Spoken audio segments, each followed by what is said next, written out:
So tonight I'm led to talk about our relationship level and how do we know when our intimacy is off track. Sorry, I'm just trying to get a better light. But how do we know how many times do we feel like we need to do an intimacy check-in, right? Meaning based on when you are in a relationship, right? And you know when you first meet someone and it's like they're calling you all the time. You wake up in the morning and you look at your phone and they haven't texted you yet.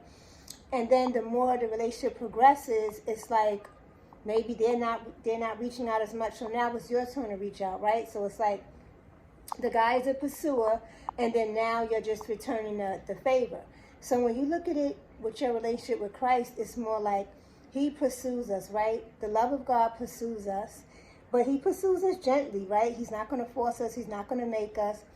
And then he gives us time for us to now start to seek him out. Sorry, my hair is just getting on my nerves. This is like hat time for me, and I need to do my hair, and it's like I just keep putting on different hats. But either way, back to the story. So basically, so now it's like you have to take the time, and now you have to go and pursue God, right? And that is in your daily meditation. That's in your personal relationship with him. That's you and him, you drawing to him more so on an intimate level, right?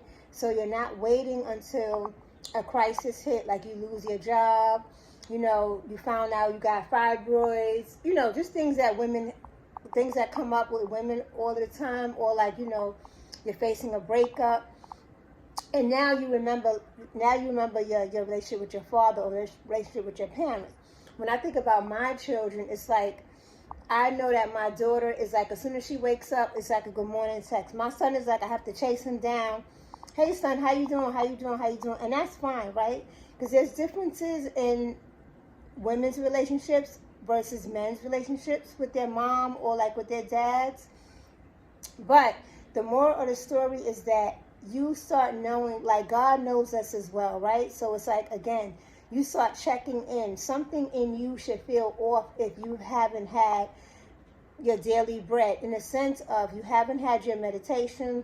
Before that church is calling you into that corporate fast, something in you should be saying, I need to fast. Like maybe you're being more irritable. For those of you that drive into work, I hear people sometimes saying that they were more irritable. They don't know what's going on. All of a sudden, they're very snappy. And then I would be like, girl, you probably need to fast. Just to kind of like reset your emotions and put everything back in check. Or maybe, because everyone's kind of back to work now, at least hybrid. A lot of people, not everyone, we're still aiming to get like that fully remote, but we're not there yet. I'm trusting God as well.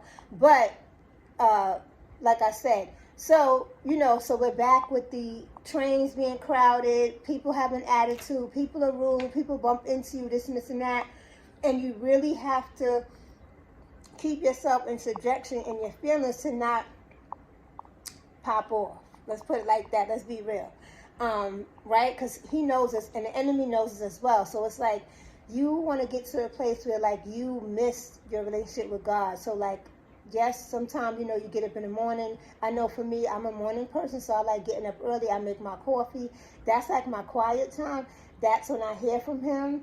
That's usually like when I'm giving my best word. For some people, I'm on Facebook, so normally in the morning, that's when I post like my written word, because that's like my real Rhema word. And then more so the evening or afternoon is more like, I'm hearing from him during signs. Like today I walked past a store and I saw it said intimacy.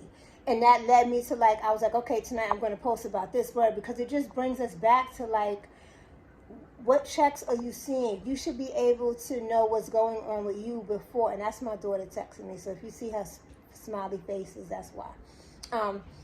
Something in you should be like, something is off with me. Something is off with my relationship with God right now. I'm feeling out of whack. Like I said, you don't have to wait for the church to tell you to get on that corporate fast. And nothing is wrong with the corporate fast. I'm just saying, like, you should also know by your emotions what's going on with you. and what you need to get back into subjection. I feel that the Holy Spirit convicts us before outer conviction comes.